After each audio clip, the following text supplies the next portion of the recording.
जब आपको समझ में नहीं आए। फालतू में कमेंट नहीं करना भाई। तो देखिए जो है 12th क्लास के इतिहास का ये पहला चैप्टर है। और 12th क्लास के जो इतिहास है, मैंने एक पहले भी लेक्चर ले चुका हूँ कि 12th क्लास में जो इतिहास है उसको हम कैसे पढ़ेंगे। तो वो उसमें मैंने आपको सारा समझा दिया है कि इसमें कितने भाग हैं और कैसे कैसे कौन कौन से चैप्टर हमको पढ़ना है। लेकिन आज मैं एक ऐसा लेक्चर लेकर आया हूँ जिसमें आपको पूरी की पूरी एक एक चीज़ है ना मैं बताऊंगा। और आज ये पहला चैप्टर जो ईंट, मनके और अस्थियां, जो 12th क्लास के इतिहास का पहला चैप्टर है उसका पहला पार्ट है। मैंने ऐसा बनाया हुआ है कि लगभग 3 पार्ट में मैं पहला चैप्टर को बिल्कुल ही फिनिश कर दूंगा और अच्छे से फिनिश करूंगा ताकि आपको समझने में दिक्कत नहीं हो और ना कभी नोट्स बनाने में आपको दिक्कत होगा। बिल्कुल आप जो है घर पे आराम से नोट्स बनाते रहिएगा और मैं आपको समझाता चलूँगा। शाम में ऑब्जेक्टिव की क्लास होती ही है, 7 बजे से हम ऑब्जेक्टिव लेकर आते हैं आपके लिए। आज भी ऑब्जेक्टिव का क्लास चलेगा शाम 7 बजे से। जो है पहला चैप्टर ही चलेगा आज।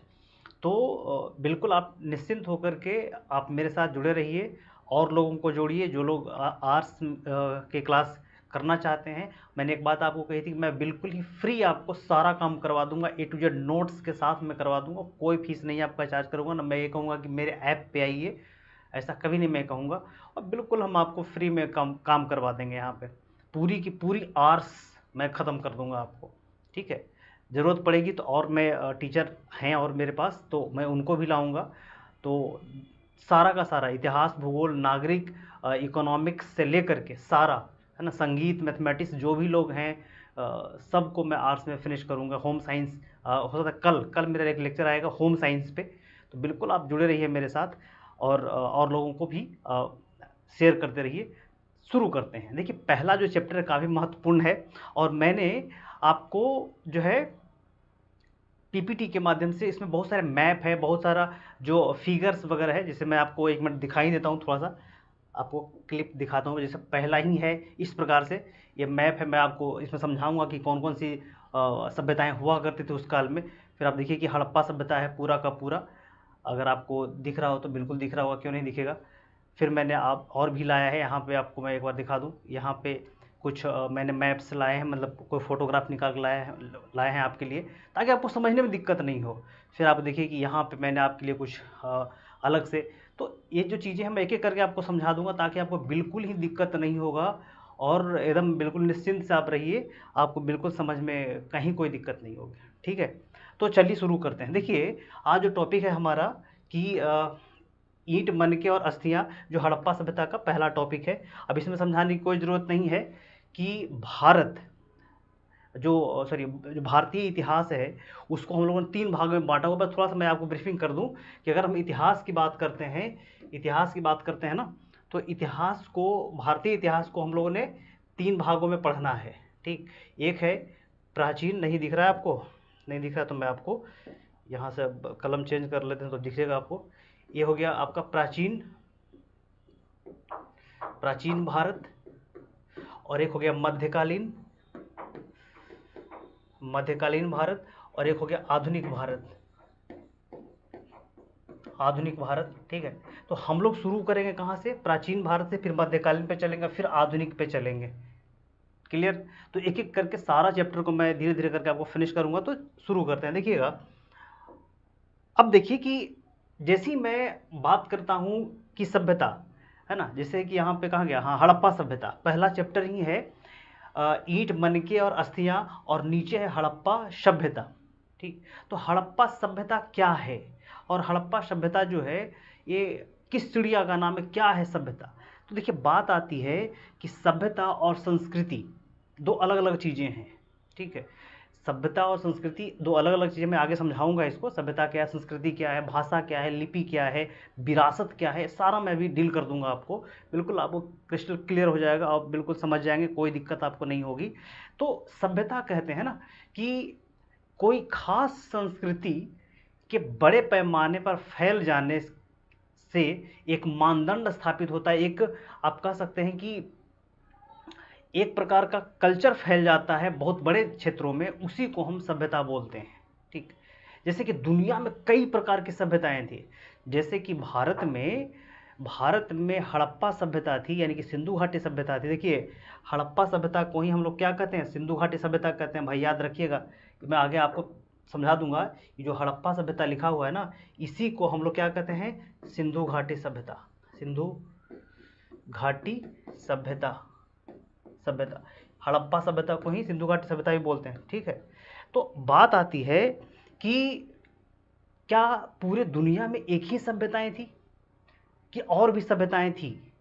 तो याद रखिए कि पूरी दुनिया में कई सभ्यताएं थी, जिसमें हड़प्पा सभ्यता भारत में था, उसके समकालीन जो है 500,000 वर्षों के अंदर में बहुत सारी सभ्यताएं थी पूरी दुनिया में। तो मैं उसको एक बार आपको दिखाता हूं कि कौन कौन सभ्यताएं थी। देखिए, अब ये आपको दिख जाएगा पूरी की पूरी सभ्यताएं दुनिया भर में। अगर आपको मैप समझ में आ रहा होगा तो बिल्कुल आप यहाँ पे देखिए, देखिए ये आपको दिख रहा है, ये पूरे वर्ल्ड मैप है। ये जो है आपको दिख रहा है साउथ अमेरिका।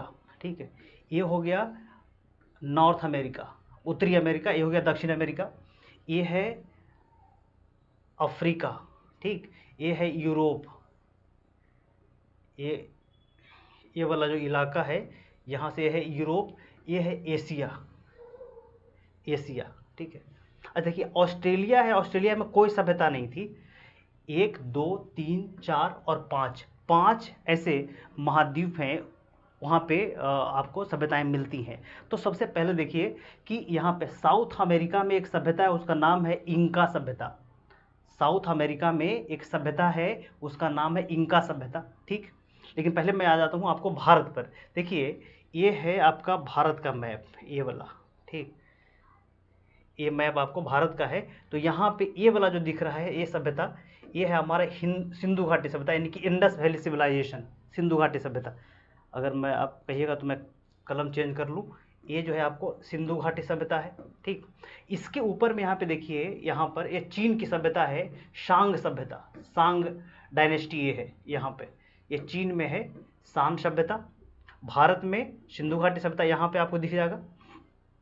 उसी प्रकार से देखिएगा यहाँ पे, ये जो है आपको मिस्र की सभ्यता है यहाँ पे, है ना, ये मिस्र की सभ्यता, इजिप्ट की सभ्यता। ठीक है, फिर उसी प्रकार से यहाँ पर है ना, बेनिन की सभ्यता यहाँ पर है, इस इलाके में बेनिन की सभ्यता ये हो गया। अच्छा, यहाँ पे देखिएगा, ये आपको दिख जाएगा यहाँ पर यूरोप में एक सभ्यता है, उसका है रोमन सभ्यता है, यहाँ पे रोमन एम्पायर है। यहाँ पे देखिएगा इस इलाके में जहाँ पे यूनान ग्रीस हुआ करता था, यहाँ पे ग्रीस की सभ्यता है, यूनान की सभ्यता ये है। यहाँ पे आ जाइएगा तो एक सभ्यता आपको मिल जाएगा माया सभ्यता, ये यहाँ से है माया सभ्यता है। और यहाँ पे है एज़टेक सभ्यता, अमेरिका में एज़टेक सभ्यता, यहाँ पे माया सभ्यता, यहाँ पे इंका सभ्यता, यहाँ पे बेनिन की सभ्यता, यहाँ पे आपको मिल जाएगा आपको इजिप्तियन सभ्यता, और ये आपको मिल जाएगा यहाँ पे, जो कि यहाँ पे दिख नहीं रहा है। तो ये बहुत सारी सभ्यताएं थी। जिस समय भारत में हड़प्पा सभ्यता था, उस समय पूरी दुनिया में कई सभ्यताएं चल रही थी। ठीक है, लेकिन इस सारी सभ्यताओं में सबसे आगे जो सभ्यता थी वो थी हड़प्पन सिविलाइजेशन, भारतीय सभ्यता, यानी कि हड़प्पा सभ्यता, सिंधु घाटी सभ्यता। ऐसा इसलिए था क्योंकि भारतीय सभ्यता में वो गुण हैं, भारतीय सभ्यता के वो मानदंड हैं जो काफ़ी ऊंचे हैं। जैसे कि भारतीय जो सभ्यता है, यानी कि हड़प्पा सभ्यता है, उसके मकान एक से बहुमंजिले हैं। वहाँ पे वाणिज्य व्यापार बड़े पैमाने पर फैला हुआ है। वहाँ पे बहुत सारे धातुओं की खोज हो गई है। वहाँ के लोग जो है जिस सभ्यता में रहते हैं, वहाँ टाउनशिप डेवलप हो गया, यानी कि नगर डेवलप हो गया है, और नगरों के रख रखाव इतने अच्छे हैं।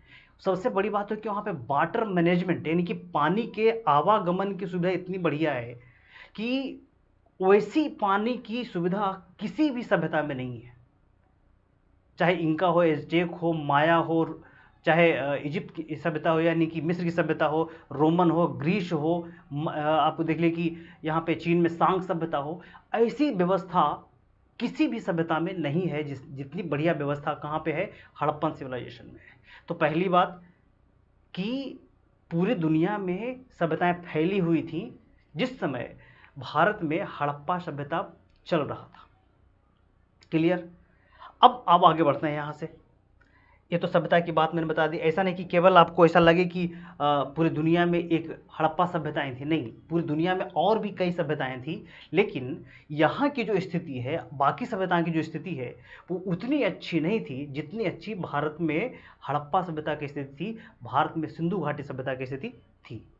अच्छा, सभ्यता की मतलब क्या हुआ? सभ्यता का मतलब वही हुआ कि एक खास क्षेत्र में, है ना, एक खास क्षेत्र में फैली हुई संस्कृति एक बड़े पैमाने के क्षेत्र को प्रभावित करती हो, हम उस क्षेत्र को सभ्यता बोलते हैं। सिंपल सा लॉजिक है, ज़्यादा इसमें हम आगे पीछे ना करेंगे। ठीक, अब आगे बढ़ते हैं। अब देखिए, आते हैं हम भारत की सभ्यता पे। भारत में जो फैला हुआ सभ्यता है यानी कि हड़प्पा सभ्यता पे। अब हड़प्पा सभ्यता ये है, आपको मैप में दिख रहा होगा। देखिए, हड़प्पा सभ्यता की जब मैं बात करता हूं तो क्या प्रश्न उपस्थित होता है कि क्या हड़प्पा सभ्यता केवल और केवल भारत में ही फैली हुई है कि और देशों में फैली हुई है? ठीक है, हड़प्पा सभ्यता की अगर मैं बात करूं तो क्या हड़प्पा सभ्यता केवल और केवल भारत में ही है कि अन्य देशों में है? समझ गए? देखिए, जब ऐसा प्रश्न पूछा जाता है तो आपका सिंपल सा जवाब होना चाहिए कि जो हड़प्पा सभ्यता है वो केवल भारत में ही नहीं है, और भी देशों में है। जैसे जैसे कि पाकिस्तान में, जैसे कि कहाँ चल गया भाई,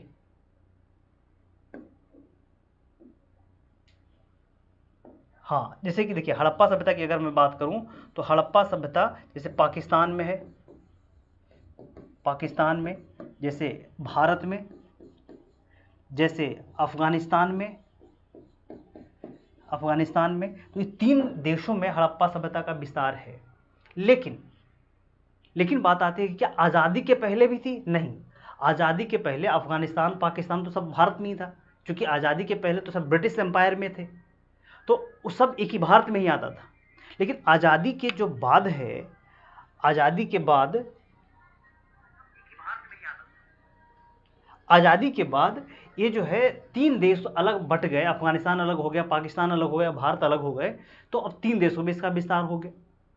ठीक है, तो अब एक एक करके हम लोग देख लेते हैं। अच्छा, एक प्रश्न और बनता है कि सिंधु घाटी सभ्यता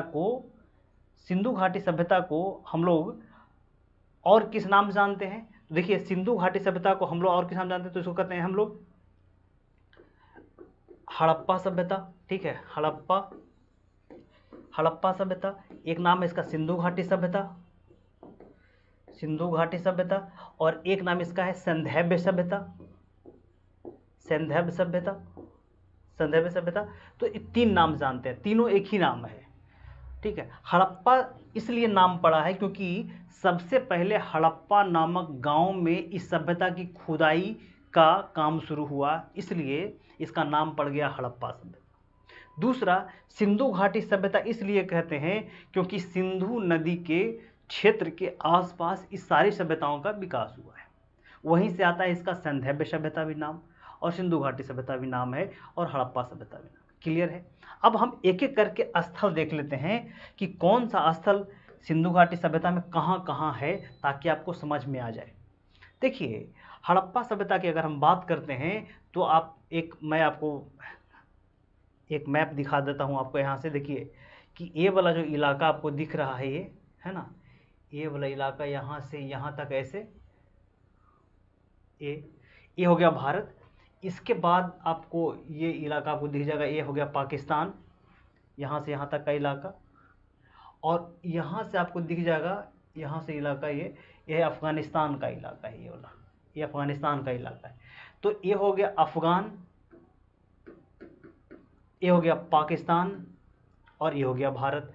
तो अब है कि इसमें भारत में और अफ़गानिस्तान में कौन कौन सा स्थल हड़प्पा सभ्यता के हैं, यानी कि यहाँ से लेकर के यहाँ तक हड़प्पा सभ्यता का विस्तार है। इतना बड़ा क्षेत्र में हड़प्पा सभ्यता का विस्तार हमको देखने को मिलता है। क्लियर?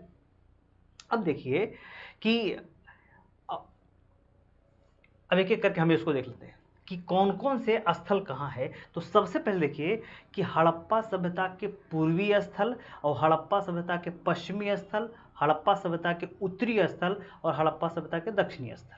पहले हम इसको चर्चा कर लेते हैं। देखिए, हड़प्पा सभ्यता के सबसे पूर्वी स्थल, ठीक है, यहाँ पर मिल जाएगा। यमुना नदी की एक सहायक नदी है हिंडन, तो यहाँ पर जो है एक स्थल, उसका नाम है आलमगीरपुर। आलमगीरपुर, कौन? आलमगीरपुर। कहाँ है ये है उत्तर प्रदेश में, उत्तर प्रदेश में कौन जिला में? मेरठ जिला में, मेरठ जिला में है ये। क्लियर? अच्छा, अब ये आलमगीरपुर से सीधे पश्चिम में आ जाइए। यहाँ पर ये है पाकिस्तान का एक राज्य है, इसका नाम है इसका नाम है बलूचिस्तान।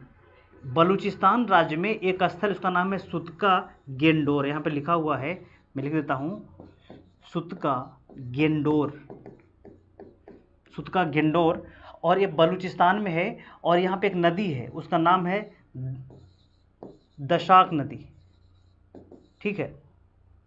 दशाक नदी के किनारे सुतका गेंडोर है। ये हो गया कौन स्थल? ये हो गया हड़प्पा सभ्यता का सबसे पश्चिमी स्थल, और ये हो गया सबसे पूर्वी स्थल, ठीक। तो याद रखिएगा कि सबसे पूर्वी स्थल भारत में कहाँ? आलमगीरपुर, उत्तर प्रदेश। और सबसे पश्चिमी स्थल कहाँ? बलूचिस्तान में, यानी कि पाकिस्तान के बलूचिस्तान प्रांत में सुतका गेंडोर, सबसे पश्चिम में। सबसे उत्तर में कौन है? तो उत्तर में यहाँ पर है चेनाब नदी, आपको दिख रहा होगा यहाँ पे चेनाब नदी है।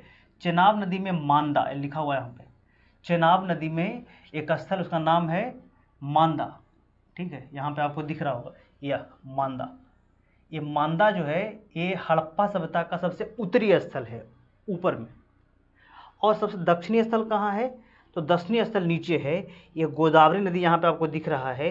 तो गोदावरी नदी के किनारे इस एक स्थल, उसका नाम है दाइमावाद, दाइमावाद, ठीक। यहाँ पर ये महाराष्ट्र में है। कहाँ पर है? महाराष्ट्र में, ठीक, महाराष्ट्र में है। तो समझ में आ गया कि पूरब में कौन? आलमगीरपुर, पश्चिम में कौन? सुतका गेंडोर, उत्तर में कौन? मांडा। कहाँ? ये है जम्मू कश्मीर में, जम्मू कश्मीर। क्लियर? और दक्षिण में कौन? दाइमाबाद। यहाँ तक तो क्लियर है आपको? चलिए, अब ये तो समझ गए ये 4 स्थल का नाम। अब कुछ और स्थल जो हैं वो काफ़ी प्रमुख हैं, उसको भी देख लेते हैं हम लोग। तो देखिए, एक आपको यहाँ पे मिल जाएगा रोपड़, पंजाब में है रोपड़, ठीक। आपको उसके बाद यहाँ पे मिल जाएगा राखी गढ़ी, यहाँ पे राखी गढ़ी आपको मिल जाएगा हरियाणा में। आपको आगे बढ़िएगा तो जो महत्वपूर्ण है यहाँ पे आइए, एक है हड़प्पा, रावी नदी किनारे एक हड़प्पा महत्वपूर्ण स्थल है। यहाँ पे आइएगा तो एक है मोहनजोदड़ो, जो काफ़ी बार पूछता है, ये पाकिस्तान में है, सिंध प्रांत में मोहनजोदड़ो। यहाँ पे आपको बगल में मिल जाएगा कोटदीजी, चांद हुदड़ो यहाँ पे मिल जाएगा। इसी के बगल में मिल जाएगा आमरी, आमरी भी एक बहुत बढ़िया स्थल है। एक और मिल जाएगा अल्लाहदीनो, है ना।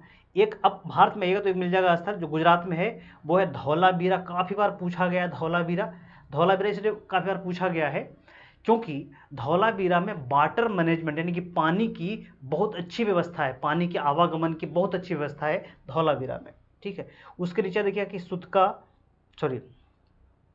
सुरकोटदा नीचे है, जहाँ से घोड़े का अस्थिपंजर मिला है, गुजरात में ही है। लोथल, यहाँ पे आपको नदी है, लोथल है भोगवा नदी के किनारे। लोथल काफ़ी प्रचलित स्थलों में से एक है हड़प्पा सभ्यता में, कई बार पूछा हुआ है क्योंकि यहाँ से एक खास चीज़ मिला, उसको कहते हैं डॉक यार्ड। डॉक यार्ड का मतलब होता है कि जहाँ पर हम जहाज से माल उतार सकें और उसमें माल लाद सकें, यानी कि वस्तु को उतारें या वस्तु को वहाँ पे लादें, ठीक है। तो याद रखिएगा लोथल। यहाँ पे आपको मिल जाएगा एक और हाँ, यहाँ पे तो इतना हो गया आपका काम। देखिए, एक चीज़ और आपको मिलेगा, अफगानिस्तान में एक स्थल है, उसका नाम है सोर्तुघई। यहाँ पे आपको देखिएगा, यहाँ पे मिल जाएगा आपको सोर्तुघई। अफगानिस्तान में मात्र एक ही स्थल हड़प्पा सभ्यता के अभी तक फाइंड हुए हैं, उसका नाम है सोर्तुघई यहाँ पर, ठीक है। अच्छा, अब यहाँ पे देखिए कि सुतका गेंडोर आपको मिल जाएगा, इसके बगल में एक सुतका कोह भी मिल जाएगा। सुतका गेंडोर और सुतका कोह दोनों यहाँ पे है। अच्छा देखिए, बालाकोट यहाँ पे एक मिल जाएगा आपको, बालाकोट। और यहाँ पे एक स्थल मिलेगा, उसका नाम है रोजदी, इस इलाके में। तो कई बार प्रश्न पूछता है कि हड़प्पा सभ्यता में कुछ बंदरगाह हैं। बंदरगाह समझते हैं?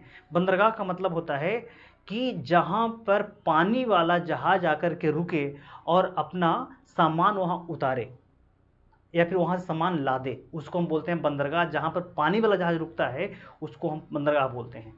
तो याद रखिएगा कि लोथल बंदरगाह है, यहाँ पे रोजदी बंदरगाह है, और हाँ रोजदी बंदरगाह है, यहाँ पे आपको मिल जाएगा बालाकोट बंदरगाह है, सुतका को बंदरगाह है, और सुतका गेंडोर बंदरगाह है।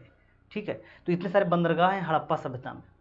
और हड़प्पा सभ्यता जो है इतने क्षेत्रों में फैला हुआ है, ये लगभग 13 लाख वर्ग किलोमीटर क्षेत्र में फैला हुआ है। याद रखिए 13 लाख वर्ग किलोमीटर क्षेत्र में फैला हुआ है हड़प्पा सभ्यता। समझ में आ गया यहाँ तक? तो चलिए अब आते हैं कि जो हड़प्पा सभ्यता है इसका निर्माण हुआ कैसे। ये लंबी कहानी है, हड़प्पा सभ्यता का निर्माण कैसे हुआ ये हम आपको आगे पढ़ाएंगे, लेकिन सिंपल सा लॉजिक है कि हड़प्पा सभ्यता का जो निर्माण है ये हुआ है क्रमिक रूप से विकसित ग्रामीण संस्कृतियों के द्वारा। मतलब क्या है कि आज हड़प्पा सभ्यता इतना विकसित रूप में हम देखते हैं, पढ़ते हैं इसको। ये एक मंजिले से बहुमंजिले मकान हैं, 2 मंजिले 3 मंजिले मकान यहाँ पे देखने को मिलता है। हर घर में कुएं मिलते हैं, हर घर में किचन मिलता है, हर घर में फर्श पक्कीकरण के साक्ष्य मिलते हैं। वहाँ पे जल मतलब पानी के आवागमन की सुविधा इतना बढ़िया है। क्या मैं आपको बताऊं कि जो घर के जो गंदा पानी है वो नाली से निकलता था और वो गली के नाली से जुड़ जाता था, और गली के नाली जो है मेन नाली से जुड़ जाता था। इतना बढ़िया स्थिति है। और घर में हर एक घर में कुएं हैं, और कुआं का जो स्रोत है वो बगल वाले तालाब से जुड़ता है। समझ गए? ताकि वहाँ से गंदा जल नहीं, वहाँ साफ जल पानी कुएं में आए, साफ पानी छन छन के कुआं में पहुँचे। तो ऐसी इतनी बढ़िया वाटर मैनेजमेंट सिस्टम हड़प्पा सभ्यता में देखने को मिलता है, जो कोई सभ्यता में, समकालीन सभ्यता में देखने को नहीं मिलता है।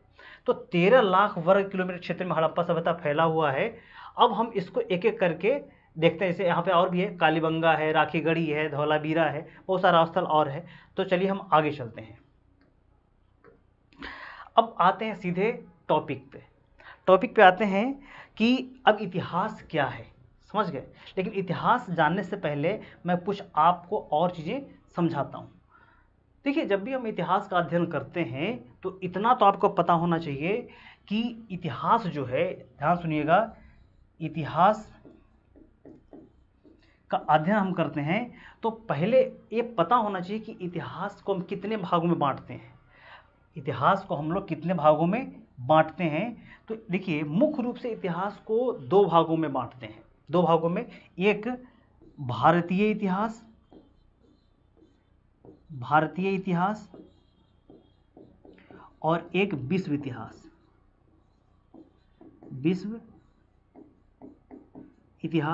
ठीक है, और उसके बाद हम भारतीय इतिहास को फिर 3 भागों में बांटते हैं। वो हम थोड़ा सा आगे आपको पढ़ाएंगे तो आपको दिख जाएगा यहीं पे। लेकिन उसके पहले मैं एक चीज़ और बता दूं कि इतिहास, नाम तो बहुत सुने हैं, लेकिन इसकी परिभाषा क्या होती है? इतिहास की परिभाषा क्या है? इतिहास हम किसे बोलते हैं? देखिए, सिंपल सा लॉजिक है कि प्राचीन घटनाओं का, ध्यान सुनिएगा, प्राचीन घटनाओं का क्रमबद्ध अध्ययन करना ही इतिहास कहलाता है। मतलब क्या है कि जैसे आपसे कोई पूछता है कि आपका इतिहास क्या है, तो आप कहाँ से शुरू करेंगे?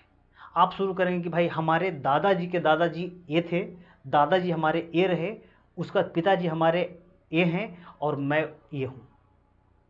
ये तो इतिहास है ना आपका। यानी कि जो प्राचीन घटना है उसको हम क्रमबद्ध रूप से अगर हम प्रदर्शित करते हैं, क्रमबद्ध रूप से अध्ययन करते हैं, वही हमारा इतिहास है। सिंपल सच। अब ऐसा तो नहीं ना बताइएगा भाई कि हमारे दादाजी ऐसे रहे, उसके बाद मैं रहा ऐसा हूँ, फिर उसके बाद मेरे दादाजी के बेटे ऐसे रहे, और उसके बाद उनके बेटे ऐसे रहे। तो ऐसा तो इतिहास उलझा हुआ इतिहास है ना, पहले वो, उसके बाद ये, उसके बाद। तो इतिहास का मतलब है कि एक के बाद एक का अध्ययन करना ही इतिहास कहलाता है। क्लियर? तो प्राचीन घटनाओं का हम क्रमबद्ध अध्ययन करते हैं, उसी को हम इतिहास कहते हैं। थोड़ा सा विस्तार से इसको लिखना है तो और क्या लिखेंगे, तो इसमें लिख देंगे कि प्राचीन घटनाओं का क्रमबद्ध अध्ययन करना इतिहास कहलाता है। इसमें राजनीतिक, आर्थिक, सामाजिक, सांस्कृतिक और वैज्ञानिक इतिहास वैज्ञानिक विश्लेषण भी शामिल होते हैं। सभी क्षेत्रों का अध्ययन किया जाता है इतिहास में। अगर कोई व्यक्ति हड़प्पा सभ्यता के इतिहास के बारे में जानता है तो केवल इतिहास का मतलब राजनीतिक इतिहास नहीं होता कि उसके बाद ये हुआ, उसके जैसे अब मुगल काल के बारे में आप जानते हैं, मुगल काल का इतिहास बताइए, तो हम लोग क्या करते हैं, हम लोग कहते हैं कि भारत में मुगल वंश की शुरुआत बाबर ने की। अब बाबर का बेटा अकबर था, नहीं, बाबर के बेटा हुमायूं था, और हुमायूं का बेटा अकबर है, अकबर का बेटा जहांगीर है, जहांगीर का बेटा शाहजहां है, और शाहजहां का बेटा औरंगजेब है, औरंगजेब के 5 बेटे हुए। ठीक, तो ऐसे ये तो केवल पॉलिटिकल इतिहास हो गया, इससे तो काम चलेगा नहीं। अगर इतिहास का अध्ययन आपको करना है तो आपको आर्थिक, सामाजिक, राजनीतिक, सांस्कृतिक इतिहास भी देखना पड़ेगा कि अगर मुगल काल में ये राजनीतिक इतिहास है, ये फलाने फलाने शासक हुए तो उनकी आर्थिक स्थिति क्या हुई, वो क्या क्या चीज़ें भारत में लाए, भारत में क्या क्या विकास किया। उस प्रकार से हम देखें कि भारत में किस प्रकार से उनकी सामाजिक व्यवस्था थी, धार्मिक कट्टरता क्या था। हम आगे देखेंगे कि उसने जो है मुगल काल में साइंस और तकनीक कितना आगे विकसित हुआ कि नहीं हुआ। तो हर सभ्यता के अध्ययन के पीछे उसके आर्थिक, सामाजिक, राजनीतिक और सांस्कृतिक इतिहास शामिल होता है। जब आप क्वेश्चन लिखेंगे 12th क्लास के, जब 150 नंबर के 150 शब्द के क्वेश्चन होते हैं, 2 शब्द के क्वेश्चन होते हैं, तो जब क्वेश्चन लिखिएगा तो आपको यही लिखना पड़ेगा कि हड़प्पा सभ्यता की नगरीय व्यवस्था का वर्णन कीजिए, या फिर हड़प्पा सभ्यता के आर्थिक इतिहास को बताइए, या आर्थिक व्यवस्था को बताइए, सामाजिक व्यवस्था को बताइए, राजनीतिक व्यवस्था को बताइए, प्रशासनिक व्यवस्था को बताइए, हड़प्पा सभ्यता के व्यापार वाणिज्य को बताइए। ऐसा कुछ करके प्रश्न रहेंगे आपके सामने। तो ऐसे प्रश्नों के लिए आपको तैयार रहना पड़ेगा। और देखिए, मेरा अपना मानना है कि जो व्यक्ति आर्थिक इतिहास समझ जाता है वो राजनीतिक इतिहास भी समझ जाएगा, वो विज्ञान, उस सभ्यता का विज्ञान भी समझ जाएगा, उस सभ्यता का संस्कृति भी समझ जाएगा, है नहीं। तो इतिहास का मतलब ही है कि केवल इतिहास का मतलब ही है कि केवल हमें राजनीतिक इतिहास नहीं जानना है, व्यक्तियों के नाम नहीं जानने हैं, उससे जुड़े हुई सामाजिक स्टेटस भी जानना है, उससे जुड़ा हुआ राजनीतिक विकास भी जानना है, और उससे जुड़ा हुआ आर्थिक और सामाजिक विकास भी जानना है कि उस काल में स्त्रियों की स्थिति कैसी थी, उस काल के लोग किस प्रकार के वस्त्र का उपयोग करते थे, भोजन का किस प्रकार का उपयोग करते थे, कैसा मनोरंजन था, उस समय का सामाजिक रिश्तेदारी कैसी थी, उस समय का धर्म दर्शन क्या था। इस सारे इतिहास में आपको पढ़ने हैं, और मैं बड़ा सरल ढंग से आपको इसको पढ़ा दूंगा, आपको बड़ा मज़ा आएगा, मेरे साथ जुड़े रहिए आप। तो अब पहला शब्द आता है कि इतिहास किसे कहते हैं। ठीक है, तो मैंने आपको क्या बताया कि प्राचीन घटनाओं का क्रमबद्ध अध्ययन करना इतिहास कहलाता है। और इसको आप लोग अब नोट डाउन करना चाहें ना, अगर आप नोट्स बनाना चाहें तो बिल्कुल आप इसको नोट्स बनाइए, अगर लिख करके इसको अच्छे से अच्छे नंबर आप ला सकते हैं। ठीक, तो लिखा हुआ है कि प्राचीन घटनाओं का क्रमबद्ध अध्ययन इतिहास कहलाता है, अर्थात प्राचीन काल के आर्थिक, सामाजिक, राजनीतिक एवं सांस्कृतिक विषयों का निरंतरता एवं परिवर्तन के साथ अध्ययन करना ही इतिहास है। देखिए, इसमें एक लाइन मैंने और जोड़ा है, निरंतरता एवं परिवर्तन। देखिए, अब देखिए, निरंतरता एवं परिवर्तन का मतलब क्या हुआ। निरंतरता एवं परिवर्तन का मतलब ये है कि अगर हम एक काल से दूसरे काल में जाते हैं, एक समय से दूसरे समय में जाते हैं, तो कुछ चीज़ें छूट जाती हैं और कुछ चीज़ें, वही चीज़ें चलती आती हैं, और कुछ चीज़ें वहाँ बदल जाती हैं। ठीक है, जैसे समझिए कि घर में एक, मतलब कोई घर में शादी है और उस घर में 4 या 3 या 4 लड़कियां हैं, तो पहली लड़की की शादी है वहाँ पे, तो पहली लड़की की शादी में कुछ और पहली लड़की की जो शादी हो रही है उसमें जो चीज़ें चल रही हैं वो बहुत अच्छा चल रही है। ठीक है, उसमें बाजे गाजे चल रहे हैं, पूरा डीजे ऑर्केस्ट्रा सब कुछ चल रहा है। लेकिन उसके बाद जो सेकंड वाली शादी होगी, सेकंड वाली लड़की की शादी होगी, उसमें उससे कुछ और बेहतर चीज़ें होंगी। कुछ चीज़ें वही चलेगी लेकिन कुछ और बेहतर हो जाएंगी, कुछ चीज़ें छूट जाएंगी, क्योंकि समय बदल गया है। उसके बाद थर्ड वाले की शादी होगी, तो उसके बाद क्या होगा कि जो पहली वाले में हुआ था वो बहुत सारी चीज़ें छूट जाएगी, सेकंड वाले की कुछ चीज़ें छूटेंगी, और फिर उसमें नया चीज़ जुड़ जाएगा। तो ये होता है निरंतर और परिवर्तन। निरंतरता का मतलब जो चीज़ें विधि व्यवहार व्यवस्था है वो चलती आ रही हैं, वो चलेंगी। पहली वाली शादी में डीजे हुआ था, अब ऑर्केस्ट्रा हो जाएगा, अगले वाले में और भी कुछ है कि नहीं, आप समझ ही गए होंगे क्या हो जाएगा जो। तो ये चीज़ें जो है वो हमेशा आगे बदलती रहती हैं। तो अगर इतिहास का अध्ययन करना है तो निरंतरता और परिवर्तन को हमको देख करके चलना पड़ता है कि हड़प्पा सभ्यता में क्या था। जैसे देखिए ना भाई कि हड़प्पा सभ्यता में उसके पहले नवपाषाण काल में, उसके बाद आता है हड़प्पा सभ्यता। नवपाषाण काल में तांबे की खोज हो गई थी, तांबे धातु का प्रचलन था नवपाषाण काल में।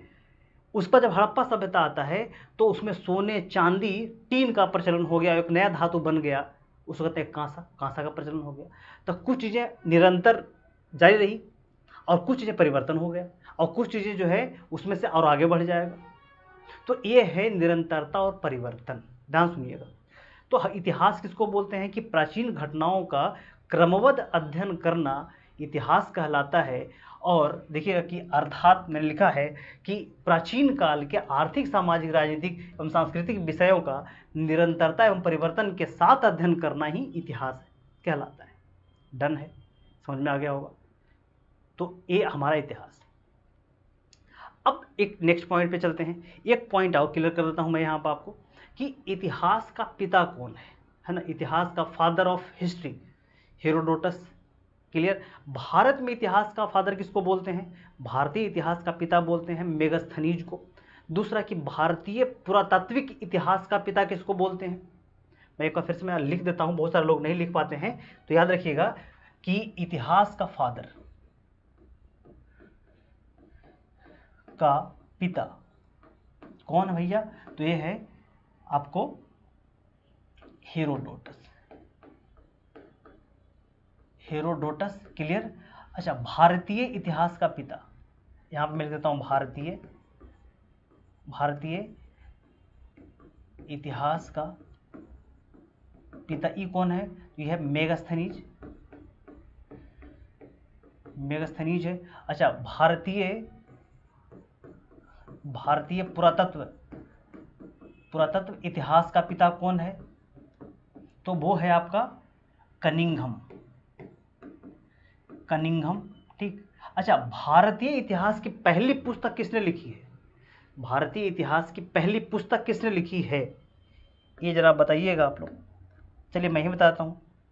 देखिएगा, भारतीय इतिहास की पहली पुस्तक, भारतीय इतिहास की पहली पुस्तक जो है वो किसने लिखी है, वो लिखा है स्मिथ ने। B.A. स्मिथ ने लिखा है। और इस किताब का नाम क्या है, इस किताब का नाम है अर्ली हिस्ट्री ऑफ इंडिया।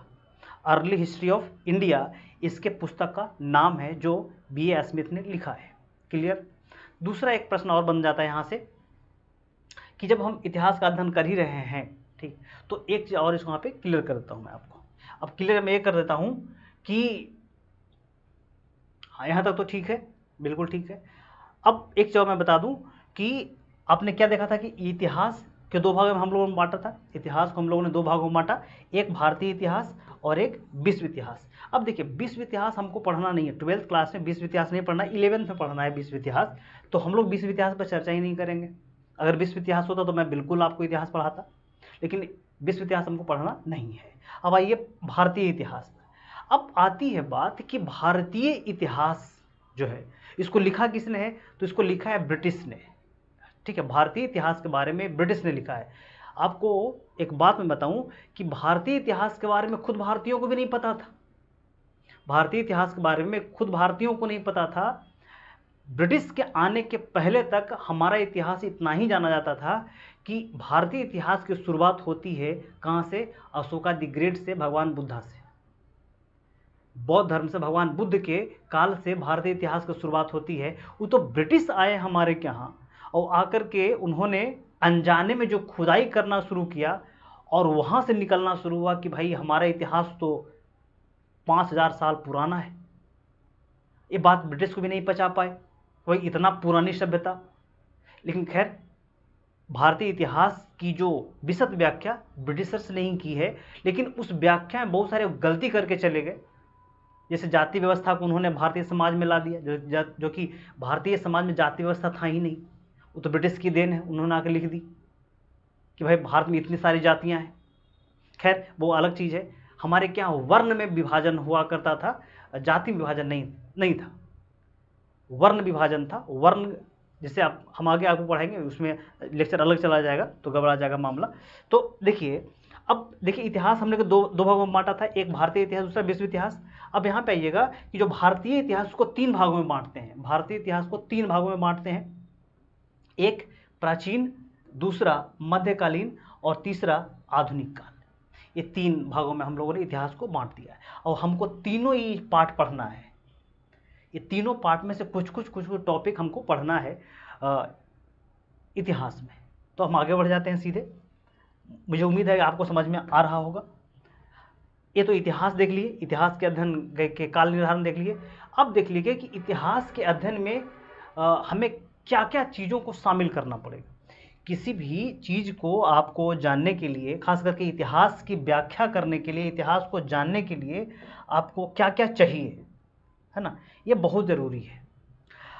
अगर आपको कोई बताता है कि आपके दादाजी ऐसे थे, आपके दादाजी के दादाजी ऐसे थे, ठीक है, तो आप क्या मान लेंगे कि कुछ प्रमाण मांगेंगे, है कि नहीं? जिसे अपने दादाजी को नहीं देखा और आपको कोई व्यक्ति बताता है कि आपके दादाजी बहुत विद्वान तो थे लेकिन बड़ा कामचोर व्यक्ति थे, अगर ऐसा कहता है, बुरा मत मानिएगा, मैं समझा रहा हूँ कि अन्यथा मत लीजिएगा, तो आप ऐसे ही मान लीजिएगा कि कामचोर थे? आप बताइए ना भाई, कुछ हमको प्रमाण तो आप दोगे तभी तो मानेंगे कि अच्छे तो थे लेकिन कामचोर थे, मतलब ये कौन सा तरीका है कि नहीं? तो बात आती है कि हमारे जो इतिहास के बारे में ब्रिटिशर्स ने हमको बताया कि तुम्हारा इतिहास तो बड़ा प्राचीन है लेकिन इतिहास गड़बड़ है। अब क्या गड़बड़ है हमको देखना पड़ेगा, लेकिन हम उतना विशद व्याख्या नहीं करेंगे इतिहास की ताकि ये लेक्चर बोरिंग हो जाए। आपको मैं केवल और केवल जो पढ़ना है वही मैं पढ़ाऊंगा, ज़्यादा मैं नहीं पढ़ाऊंगा, लेकिन हाँ इतना भी पढ़ा दूंगा जितना में आपका काम चल जाए। मेरा उद्देश्य है कि जो भी लड़का मेरे से पढ़ लेगा ना, जो भी व्यक्ति, जो भी बच्चा मेरे से पढ़ लेगा और उसकी ड्रीम है कि हम आईएएस की तैयारी करें, उसका मैं 40% तैयारी मैं यहीं पे करवा दूंगा, 40% तैयारी मैं आईएएस का मैं यहीं पे करवा दूंगा। आपका मैं कॉन्सेप्ट बिल्कुल ही क्लियर कर दूंगा ताकि आपको आगे दिक्कत ना हो। एकदम मैं लिख देता हूँ, ठीक है, चाहे मैं हिस्ट्री पढ़ाऊँ तब, पॉलिटी पढ़ाऊँ तब, चाहे मैं ज्योग्राफी पढ़ाऊँ तब, होम साइंस पढ़ाऊँ तब, फिलोसफी, जो भी मैं पढ़ाऊँगा आपका 40% आईएएस का सिलेबस मैं यहीं पे क्लियर कर दूँगा, इतना मान के चलिए आप। खैर आगे चलते हैं। तो आप बोलिएगा कि आप कौन हैं करने वाले, पढ़ाने वाले 40%? तो देखिए, मैं भी आईएएस का प्रिपरेशन, है ना, तो समझ गए होंगे आप। आगे चलते हैं। अब देखिए कि भारत इतिहास के अध्ययन के कुछ स्रोत हैं, है ना, कि इतिहास का हम अगर अध्ययन करते हैं तो कैसे अध्ययन करेंगे, कुछ तो चाहिए, क्योंकि इतिहास तो बीत गया, पहले बीती घटना है इतिहास। आज से 5000 साल पहले की घटनाओं को हम अगर अध्ययन करेंगे तो क्या ऐसे ही टाइम देकर तो अध्ययन, मतलब कैसे अध्ययन, रात में सपना आएगा अध्ययन कर लेंगे, ऐसा तो नहीं है, कुछ तो चाहिए ठोस। तो देखिए, इतिहास के अध्ययन में 3 प्रकार के सोर्स प्रचलित है, 3 प्रकार के साक्ष्य का होना जरूरी है, 3 प्रकार के साक्ष्य का होना जरूरी है। एक है पुरातात्विक साक्ष्य, एक है साहित्यिक साक्ष्य और एक है विदेशियों का विवरण। ठीक, विदेशियों का विवरण।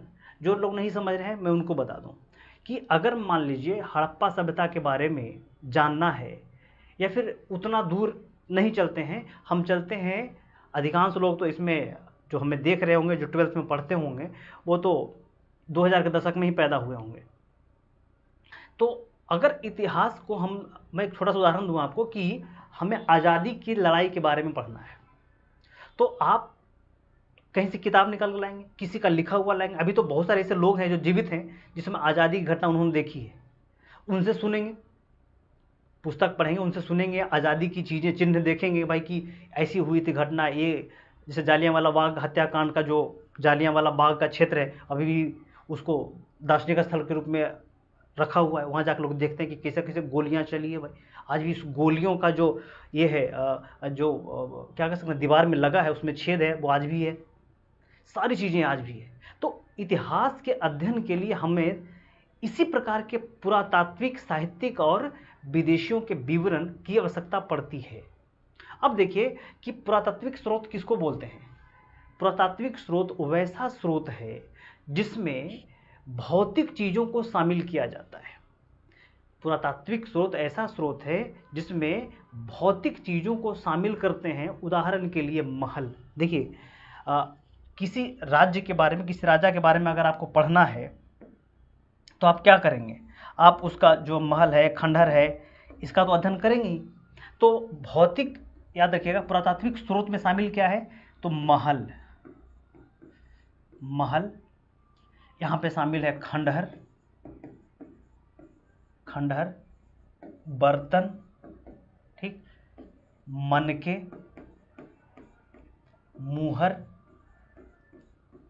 मुहर, हम ये सब आगे आपको पढ़ाएंगे, आप टेंशन मत लीजिए। मुद्रा, मुद्रा मतलब पैसा, है ना। कंकाल, मानव के कंकाल, कंकाल, ठीक है। कब्र, कब्र, है ना, कंकाल हो गए, कब्र हो गए। बाट, बाट एवं माप, एवं माप यानी स्केल, माप, ठीक। उसी प्रकार से आप देखिएगा कि यहाँ पे मूर्तियाँ, मूर्तियाँ, ये सब क्या हैं? ये सब भौतिक चीज़ें हैं जिसको हम देख करके, जिसको हम छू करके हम पता लगाते हैं कि इस काल में इस प्रकार की चीज़ें प्रचलन में थी। अगर देखिए कि कोई व्यक्ति मर गया, आज हम लोग उदाहरण क्या देखते हैं, अगर कोई व्यक्ति मर जाता है आज, तो क्या करते हैं? उसको उसके सामाजिक स्थिति के आधार पर ही उसका क्रियाक्रम होता है। मतलब क्या कि कोई गरीब आदमी मरा है बेचारा, तो उसको वहाँ तक पहुँचाने के लिए, जहाँ पे दाह संस्कार होता है वहाँ तक पहुँचाने के लिए कुछ गाड़ी की व्यवस्था होती है। अगर गरीब आदमी मर गया तो छोटा सा कोई गाड़ी करके उसको पहुँचा देते हैं वहाँ तक। वहाँ के पद्धतियों में भी अंतर आपको दिखता है। नॉर्मल जो पेड़ होते हैं उसके लकड़ी से उसको जला देते हैं, आम की लकड़ी से जलाते हैं। और कोई बड़ा आदमी मर जाता है, कोई बड़ा आदमी जो अरबों खरबों रुपये का मालिक है वो मरता है, तो उसके जो है मतलब दाह संस्कार में बड़े बड़े बस जा रहे हैं, बहुत सारे लोग जा रहे हैं। बहुत सारे दाह संस्कार में तो हाथी, घोड़े, गाजे बाजे, डीजे वगैरह सब जाता है। और उनके दाह संस्कार भी वहाँ पे कैसे होते हैं भाई? तो उसके लिए चंदन की लकड़ी है, हुमाद वगैरह, दुनिया घी वगैरह लगा करके उसको दाह संस्कार होता है। इससे पता लगता है कि उस काल का सामाजिक स्थिति कैसा था। उस काल के भी समाज में ऊंच नीच की भावना थी। समझ गए कि नहीं समझ गए? तो हड़प्पा सभ्यता में वही होता है। हड़प्पा सभ्यता की जो अगर कब्रगाह देखिएगा जहाँ पे लाशों को दफनाया जाता था, उसमें बहुत सारे ऐसे शव हैं, कंकाल में आगे दिखाऊंगा आपको, ऐसे शव हैं जिसमें केवल लाशों को दफना दिया गया है, उसमें कुछ नहीं है। बहुत सारे ऐसे शव हैं जिसके दफनाने के पश्चात वहाँ पे उसके आसपास में बहुत सारे बर्तन हैं रखे हुए। तो ऐसा लगता है कि उनमें ऐसी भावना आ गई हो कि मरने के बाद भी जीवन होगा, और जहाँ पे जाएंगे वहाँ पर खाना कैसे बनाएंगे भाई? तो ये बर्तन में खाना बनाएंगे, तो बर्तन भी दे दिए उनको। समझ गए? तो ऐसी चीज़ें उनको रख दी गई है। तो ये चीज़ें क्या है? ये आपको महल है, खंडहर है, बर्तन है, मनके हैं, मुहर, कंकाल, कब्र, बाट और मूर्तियाँ। इससे पता लगता है उस काल के समाज के बारे में कि किस प्रकार का समाज था, किस प्रकार की आर्थिक स्थिति थी, किस प्रकार के लोग सामाजिक स्टेटस में रहते थे, कैसी उस प्रकार की कल्चर व्यवस्था कैसी थी, सांस्कृतिक व्यवस्था कैसी थी, उस काल का टेक्नोलॉजी कैसा था, तकनीकी कैसी थी। इससे हमको पता लग जाता है पुरातात्विक स्रोत से। अगर उसमें मिलता है बाट और बटखारे मिल जाते हैं, इंच टेप मिल जाता है, तो पता लगता है कि उस काल के तकनीक बहुत बड़ा विकसित था। उस काल में जो हमको ईंटें मिलती हैं वो बड़ा अचंभित करने वाले 4:2:1 में ईंटें हैं। यानी 4 इंच जो है वो लंबा है, 2 इंच चौड़ा है और 1 इंच उसकी थिकनेस है, मोटाई, ऐसा। तो अब आइए साहित्यिक साक्ष्य पे। साहित्य में क्या है? तो साहित्य में जो है पुस्तकें हैं। साहित्यिक साक्ष्य में आता है पुस्तक, याद रखिएगा, पुस्तक, पुस्तक। इसमें आता है लिपि, लिपि। इसमें आता है जो है पत्र। इसमें आता है पोथी। इसमें आता है शिलालेख, शिलालेख। इसमें आता है स्तंभ लेख, स्तंभ लेख। इसमें आता है आपका गुहा लेख यानी कि गुफा लेख, गुफा लेख। इसमें आता है आपको जो है बहुत सारा चीज़ और आता है जहाँ पे लिखित चीज़ें मिली हो, उसको हम कहते हैं जैसे ताम्रपत्र लेख, बिल्कुल ताम्रपत्र लेख, ताम्रपत्र लेख, ये सब क्या है? ये सब है हमारा साहित्यिक स्रोत। साहित्य से हमें पता लगता है कि किस प्रकार की सभ्यताएं थी और सभ्यताओं में धर्म दर्शन क्या है, उस सभ्यताओं का बात विचार कैसा था, उस सभ्यताओं की प्रशासनिक व्यवस्था कैसी थी, ये हमको लिपि से पता लग जाता है। क्लियर? अब आइए विदेशियों का विवरण। विदेशियों का विवरण का मतलब क्या हुआ कि जो बाहर से लोग हमारे के यहाँ आए और हमारे बारे में उन्होंने कुछ अपनी पुस्तकों में लिखा या फिर कुछ बातें किसी और को बताई और उसने कोई पुस्तक लिखी। समझ गए? भारत के बारे में पहला विदेशी विवरण मिलता है वो है हड़प्पा सभ्यता से। हड़प्पा सभ्यता का जो वाणिज्य व्यापार था वो बहरीन से होता था। हड़प्पा सभ्यता का वाणिज्य व्यापार मेसोपोटामिया से होता है, मिस्र से होता है, सीरिया से होता है। हड़प्पा सभ्यता का वाणिज्य व्यापार इतना विकसित हुआ करता था। क्लियर? अब इस काल में विदेशियों का विवरण हमको कहाँ मिलता है हड़प्पा सभ्यता में?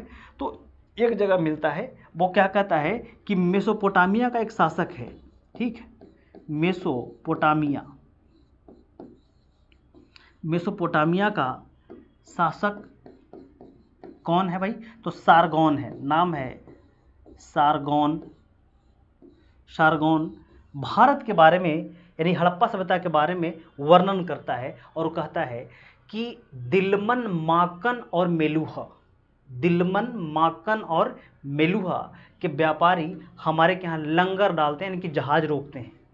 कौन बोल रहा है? तो मेसोपोटामिया का शासक है सारगोन, वो बोल रहा है कि दिलमन माकन के व्यापारी हमारे के यहाँ लंगर डालते हैं। यानी दिलमन की पहचान बहरीन से हुई है, माकन की पहचान सीरिया से, और माकन की पहचान बलूचिस्तान से हुई है, और मेलुहा की पहचान जो है वो हड़प्पा सभ्यता से।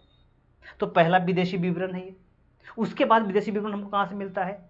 हड़प्पा सभ्यता के बाद सीधे विदेशी विवरण हमको मिलता है कहाँ से? तो मेगास्थनीज की पुस्तक से, इंडिका। मेगास्थनीज की एक पुस्तक है, उसका नाम है इंडिका, है ना, इंडिका। मेगास्थनीज जो है चंद्रगुप्त मौर्य के दरबार में आया है, तो इंडिका में उसने लिखा है कि भारतीय समाज काफ़ी विकसित है। भारत के जो महल हैं, जो चंद्रगुप्त मौर्य का जो महल है उसके बारे में बहुत बड़ा व्याख्या करता है कि चंद्रगुप्त मौर्य का महल बहुत बड़ा है, विशद है। ये मैं आगे आपको पढ़ाऊंगा, मौर्य काल में हम आपको मौर्य पढ़ाऊंगा, ठीक है। बहुत बड़ा विशद व्याख्या करा है भारत के बारे में। उसने आगे कहा है कि भारतीय समाज 7 वर्गों में विभाजित है। चंद्रगुप्त इसने इंडिका में लिखा है मेगास्थनीज ने कि भारतीय समाज 7 वर्गों में विभाजित है। उसने कहा है कि भारतीय लोग पान खाते हैं, थूकते हैं, घोड़े पे चढ़ते हैं, भारत में कोई चोर नहीं है। बताइए जरा, कितनी बड़ी बात है, भारत में कोई चोर नहीं है, ऐसा इंडिका में लिखा है। लेकिन विडंबना इस बात की है कि इंडिका जो है वो खत्म हो गया। इंडिका अब मूल जो इंडिका ग्रंथ है, किताब है, वो अब है नहीं। इंडिका काम खत्म है इंडिका का, समझ गए? तो ये हमारे हो गए विदेशियों का विवरण। इससे भारत के बारे में बहुत कुछ पता लगता है। फिर आगे आगे आइएगा तो अलबरूनी है, आगे आइएगा तो इब्न बतूता है, ये सब विदेशी लेखक है ना, फाहियान है, फिर आगे इत्सिंग है, हेनसोंग है ना। तो बहुत सारे विदेशी हमारे के यहाँ आते रहे हैं, प्राचीन काल से ही आते रहे हैं विदेशी। और ऐसा इसलिए था क्योंकि भारत एक सोने की चिड़िया थी, भारत विश्व गुरु था। भारत का दुनिया का पहला विश्वविद्यालय तक्षशिला विश्वविद्यालय, ऐसे तो नालंदा विश्वविद्यालय था, दुनिया का सबसे बड़ा और बढ़िया विश्वविद्यालय, फेमस विश्वविद्यालय नालंदा विश्वविद्यालय था। लेकिन नालंदा विश्वविद्यालय से पहले तक्षशिला विश्वविद्यालय था, जो पेशावर में था, जो यहाँ पे है, क्या कहते हैं उसको कि पाकिस्तान में, वर्तमान पाकिस्तान में है, मतलब भारत में ही था वो, तो वो पेशावर में था तक्षशिला विश्वविद्यालय। और वहीं से पढ़ के चरक आए थे, जीवक आए थे, वहीं से पढ़ के जो है ये क्या कहते हैं कि विष्णुगुप्त आए थे, कौटिल्य वहीं से पढ़ के आए थे, और वहीं से पढ़ कर के आया था चंद्रगुप्त मौर्य। तो हमारा जो इतिहास है बड़ा विशद है, बड़ा रोचक भारतीय इतिहास है, और बड़ा ही कसम उत्तम किस्म का भारतीय इतिहास है। ऐसे हम लोग नहीं कहते हैं कि इतिहास से सीखना चाहिए, समझ गए? आगे चलते हैं। ऐसे तो बहुत बड़ा लेक्चर हो जाएगा भाई। अब देखिए, बस इसको मैं अंतिम करके, क्योंकि वीडियो बहुत बड़ा हो जाएगा, अभी भी 50 मिनट का हो गया, तो फिर है ना, इसको मैं फिनिश करता हूँ और उसके बाद मैं अगले लेक्चर में आऊँगा आपको, तो मैं उसको मैं पार्ट 2 में आएंगे फिर। अब देखिए यहाँ पे आ जाइए। अब बात आती है कि अध्ययन की सुलभता के लिए इतिहास को विभिन्न कालों में बांटा गया है। पहले हम लोगों ने देखा था कि इतिहास को हम लोग 3 भागों में बांटा था, प्राचीन काल, मध्यकालीन और आधुनिक काल। लेकिन यहाँ पर लिखा हुआ है कि अध्ययन की सुलभता के लिए इतिहास को विभिन्न कालों में बांटा गया है। यानी कि हम अध्ययन जो करते हैं इतिहास को, तो कई भागों में बांट करके करते हैं, पहला काल, दूसरा काल, तीसरा काल। और ये जो अध्ययन की जो परंपरा है, इतिहास के अध्ययन की जो परंपरा है, वो आधारित किस पे है? तो आधारित है साक्ष्य पे, पुरातात्विक साक्ष्य, साहित्यिक साक्ष्य और विदेशियों का विवरण। अभी तो मैंने पढ़ाया था आपको। तो जिस काल में, याद रखिएगा, जिस काल में केवल और केवल पुरातत्व है, लेखन कला का विकास ही नहीं हुआ है, समझ गए, उस काल का अध्ययन करने के लिए केवल और केवल हमको पुरातत्व पर डिपेंड रहना पड़ता है। यानी कि जो है मकान, हड्डी, कंकाल, बर्तन पर डिपेंड रहना पड़ता है। हम उसको कहते हैं पूर्व ऐतिहासिक काल या फिर प्राग ऐतिहासिक काल। और ये काल माना जाता है कि भारतीय सभ्यता, मानव सभ्यता के प्रारंभ से लेकर के 3000 ईस्वी पूर्व का जो काल है, इस काल को हम कहते हैं पूर्व ऐतिहासिक काल। क्लियर? इसमें केवल और केवल हमको भौतिक चीजें देखने को मिलती है। उसमें लिपि का विकास नहीं हुआ था। उस काल में न कोई किताब लिखी गई, न कोई लिपि है, न कोई जो है ऐसा साहित्यिक साक्ष्य हमको प्राप्त होता है। क्लियर? यह है हमारा कौन सा काल? यह पूर्व ऐतिहासिक काल, जिसमें देखिएगा कि इस काल के अध्ययन में केवल और केवल पुरातात्विक सामग्रियों पर निर्भर रहना पड़ता है, क्योंकि साहित्यिक साक्ष्य उपलब्ध नहीं है। इसको हम कहेंगे कौन सा काल? इसको कहेंगे पूर्व ऐतिहासिक काल, जो मानव सभ्यता के प्रारंभ से लेकर के 3000 ईस्वी पूर्व तक का काल है। क्लियर? दूसरा आ जाइए, आद्य ऐतिहासिक काल। आद्य ऐतिहासिक काल क्या कहता है? ये कहता है कि वैसा काल जिसमें पुरातत्व तो है लेकिन साहित्य भी है। समझ गए? आद्य ऐतिहासिक काल वैसा काल है जिसमें पुरातत्व तो पहले से ही है और साहित्य भी है, लेकिन तकलीफ इस बात का है, प्रॉब्लम यहां पे है कि साहित्य पढ़ी नहीं जा सकी है। समझ गए? साहित्य है, किताबें हैं, अक्षरें हैं, लिपि हैं, लेकिन उसको पढ़ा नहीं जा सका है। उसको हम कहते हैं आद्य ऐतिहासिक काल। जैसे हड़प्पा सभ्यता, हड़प्पा सभ्यता के अध्ययन में हमें पुरातत्व भी दिखता है और साहित्य भी दिखता है। लिखित रूप में भी हमको हड़प्पा सभ्यता मिलती है, लेकिन लिपि उसकी पढ़ी नहीं जा सकी है कि कौन सा लिपि है, लिखा हुआ क्या है। हड़प्पाई लिपि को बौस्ट्रोफ्रेंडम लिपि कहते हैं, हड़प्पाई लिपि को चित्राक्षर लिपि कहते हैं, उसी को गौमूत्री लिपि भी बोलते हैं। हड़प्पाई लिपि को मैं आगे आपको विस्तार से समझाऊंगा, इसको पढ़ाऊंगा। तो हड़प्पा जो सभ्यता है वो आद्य ऐतिहासिक काल में है और इसका काल है 3000 ईस्वी पूर्व से लेकर के 3000 ईस्वी पूर्व से लेकर के 600 ईस्वी पूर्व तक। हमने गलती यहाँ पर लिख दिया है, ये टाइपिंग मिस्टेक है भाई। देखिएगा कि आद्य ऐतिहासिक काल का जो काल है वो 3000 ईस्वी पूर्व से लेकर के 600 ईस्वी पूर्व तक का काल, बिल्कुल 600 ईस्वी पूर्व तक का काल जो है यह आद्य ऐतिहासिक काल डन है, जहाँ पे केवल और केवल इसके अध्ययन के लिए क्या लाते हैं हम लोग भी? पुरातत्व भी लाते हैं, साहित्य जो लिखा गया लेकिन उसको पढ़ा नहीं गया। क्लियर? अच्छा, उसके बाद आप कहिएगा कि वेद पुराण का क्या है? वेद पुराण तो 600 ईस्वी पूर्व के बाद की लिखित किताबें हैं। भले वो अलग बात है कि भारत में वेद पुराण जो है प्रचलन इसमें 1500 वर्षों से ही रहा है, 1500 ईसा पूर्व से ही रहा है, लेकिन उसकी लिखित व्याख्या जो की गई है वो कब की गई है? वो की गई है 600 ईस्वी पूर्व से लेकर के 600 ईस्वी के बीच में। ऐसे सबसे प्राचीन वेद ऋग वेद है और सबसे अंतिम वेद, मतलब सबसे नया वेद है अथर्व वेद, जो अकबर के काल तक लिखा गया है। मैं उसको कभी आगे पढ़ाऊंगा आपको। अब देखिए, इसमें लिखा है कि इस काल तक पुरातात्विक एवं साहित्यिक दोनों साक्ष्य उपलब्ध हो चुके थे, किंतु साहित्यिक साक्ष्य पढ़ा नहीं जा सका था। अतः अध्ययन के लिए केवल पुरातात्विक साक्ष्य पर ही निर्भर रहना पड़ता है। इसको हम क्या कहते हैं? आद्य ऐतिहासिक काल। इसमें हड़प्पा काल शामिल है, इसमें वैदिक सभ्यता शामिल है, ठीक, ये दोनों सभ्यताएं, हड़प्पा सभ्यता और वैदिक सभ्यता आता है किसमें, आद्य ऐतिहासिक काल में। और पूर्व ऐतिहासिक काल में कौन आता है, पुरापाषाण काल, मध्यपाषाण काल और नवपाषाण काल, ये आता है पूर्व ऐतिहासिक काल में। क्लियर, पूर्व ऐतिहासिक काल या प्राक ऐतिहासिक काल, दोनों एक ही नाम है। और आद्य ऐतिहासिक काल जिसमें शामिल है दो चीजें, हड़प्पा सभ्यता और वैदिक सभ्यता। डन। अब आगे बढ़ जाते हैं। एक आता है ऐतिहासिक काल।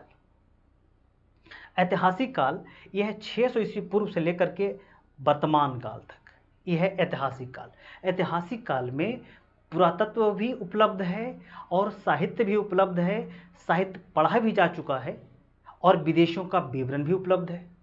ये तीनों चीज़ें उपलब्ध हैं और तीनों को मिला करके कंपोजिट स्टडी करते हैं हम लोग कि अगर हमें कुछ ऐसा चीज, जैसे लुम्बिनी क्या है, तो भगवान बुद्ध का जन्म स्थल। जैसे बोध गया क्या है, भगवान बुद्ध ने ज्ञान की प्राप्ति बोध गया में की है। तो किताब में भी लिखा हुआ है कि भगवान बुद्ध के ज्ञान की प्राप्ति बोध गया में हुई थी, तो हम लोग उसको जाके देखते भी हैं कि हाँ ये बोध गया है कि नहीं, तो बिल्कुल बोध गया है। ठीक, तो हमें किताबों में भी लिखा हुआ चीज़ें मिल रहा है और एक्चुअल स्थल भी हमको देखने को मिल रहा है। और विदेशी जो उस काल में आए थे उन्होंने भी लिखा था भगवान बुद्ध के बारे में कि भगवान बुद्ध का जन्म ऐसे ऐसे हुआ है, तो वो भी चीज़ हमको मिल रही है। तो पता लगता है कि नहीं ये चीज़ें क्या है, वो सही चीज़ें हैं, ये ऑथेंटिक है। इसको कहते हैं इतिहास। इतिहास वैसा चीज़ है, वैसा घटना है जिसके प्रमाण के रूप में पुरातत्व भी उपलब्ध है, साहित्य भी उपलब्ध है और विदेशों का विवरण भी उपलब्ध है। और ऐसे चीज़ों से किसी घटना का हम अध्ययन कर लेते हैं, वो उसको कहते हैं हम ऐतिहासिक काल। समझ में आ गया होगा मेरे हिसाब से, ऐतिहासिक काल कहते हैं। क्लियर है। अब आगे की घटना और है, लेकिन ये हो गया है 1 घंटे की क्लास, तो हम नेक्स्ट क्लास में आपसे फिर मिलेंगे और जल्द ही क्लास मेरा आएगा। मे बी वो अभी कितना बजा, 3 बज रहा है ना, हो सकता है कि 5 बजे तक फिर नेक्स्ट क्लास मेरा आ जाएगा, तो दूसरा क्लास शुरू हो जाएगा। ठीक है, आप लोग मेरे साथ जुड़े रहिए, चैनल को लाइक कीजिए, सब्सक्राइब कर दीजिए, ताकि हम आपसे लगातार जुड़ सकें। और 7 बजे से ऑब्जेक्टिव की क्लास होती है हर दिन, आज भी होगा 7 बजे से, इतिहास ऑब्जेक्टिव फर्स्ट चैप्टर ईंट, मनके और अस्थियाँ, और वो 7 बजे से हम लोग मिलेंगे। चलिए, धन्यवाद। आप लोग ये काम करते नहीं है कि शेयर नहीं करते ना, सब्सक्राइब ही करवाते, अरे कुछ तो करवाया करो, मतलब ठीक है, देखते हो करवाते नहीं हो। चलो ठीक है, हम मिलते हैं आगे।